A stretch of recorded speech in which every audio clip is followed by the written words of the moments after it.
Have you ever wondered what distinguishes a good speaker from a great speaker? Or maybe what takes a speaker from being ordinary to extraordinary? Well, no need to wonder anymore, because today you're going to learn about the most important skill that you can develop if you want to stand out in your industry as an expert and as a dynamic communicator.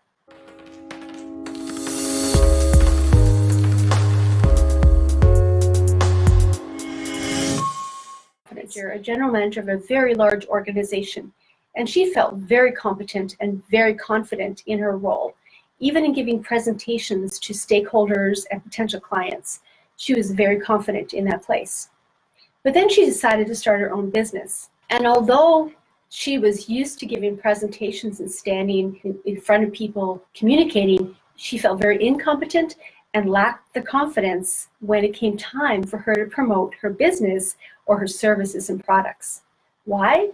Because within her, there was a place of disconnect that she had to come to, a place of really owning her own value in terms of what she had to offer and the value of the product or service she was delivering, as well as believing that the people she was speaking to actually needed what she had and actually would work with her. So there was a disconnect in terms of her confidence, because it was unfamiliar, it was a new situation, and she had to now, it was her that she was promoting rather than her company.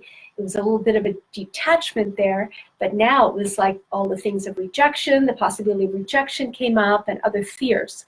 So sometimes confidence needs to be built in other areas.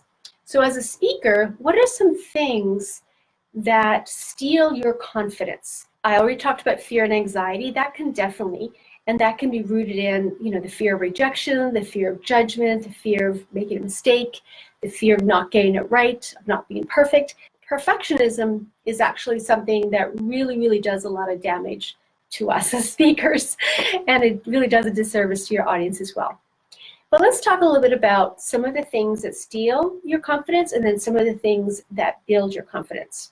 In my Speaker Success Bootcamp, I talk extensively about this, because having confidence or speaking with confidence is one of the foundations of owning the stage and capturing attention, because your audience will pick up whether or not you struggle, or whether or not you really believe in what you're saying, or whether or not you believe that they are buying into it, or that they are even valuing what you're saying. Your confidence will come across no matter what, or your lack of confidence. So one of the biggest things that steal your confidence is comparison. Comparing yourself to someone else. Maybe it's someone in your industry, someone, a peer, a colleague, or someone, maybe another speaker at an event that you're speaking at. There's always going to be someone better, and we're always going to be better than someone else in terms of skill set. So it's an unfair comparison. What I want to encourage you to do is compare yourself to yourself. Meaning, 3 months ago, if you, or even today, and set a goal for 3 months, if there's an area that you want to grow in confidence, measure it today, and then 3 months down the road, compare yourself to yourself. How have you grown? What's the progress you've made? Going this way. What's the progress that you've made? And so when you do that, you're actually looking at it from as a growth opportunity rather than allowing it to steal your confidence. So comparison, opinions of others. Again, well-meaning people say things sometimes that we give too much credit to or give too much weight to.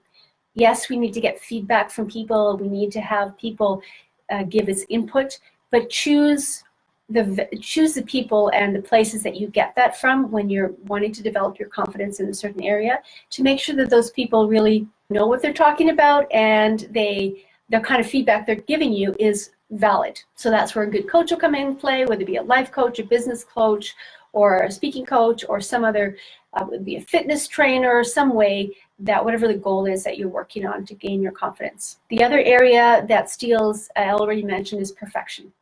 And we're going to talk a little bit more about that in the fourth point here. So how do you build your confidence? Well, yesterday's training, we talked a lot about clarity. And gaining clarity is an extremely important way to build your confidence.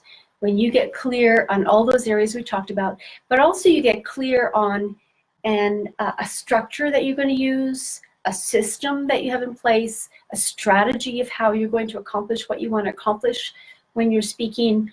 Those things all build confidence. It's part of the preparation, but if you have clarity, you actually tap in to a place of building confidence because you know what to expect, you know where you're going, and your audience knows where you're going as well.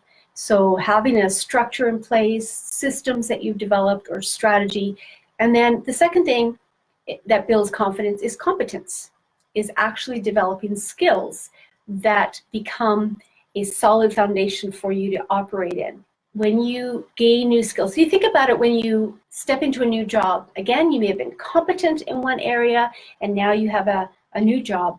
Maybe it's learning a whole new program or a whole new computer program or system.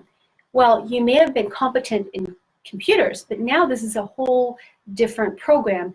And so you have to learn it from scratch and you might feel incompetent. Or like learn a new language. You might speak one language really, really well, but now learn a new language, you feel incompetent because you haven't really learned the skill of it. So as we go along in that process of developing skills, it actually builds our confidence when we become more competent. And then coaching. Coaching also helps us to build confidence by providing the feedback that we need, giving us tools and strategies and ways to be able to, for example, harness the fear, overcome the fear, or to utilize our space, deliver with, deliver our content more dynamically. All those things help us to build confidence. A lot of times practice is an important piece of confidence, right. But I want you to know that sometimes practice doesn't always make perfect, especially if you're practicing the wrong skills or the wrong habits.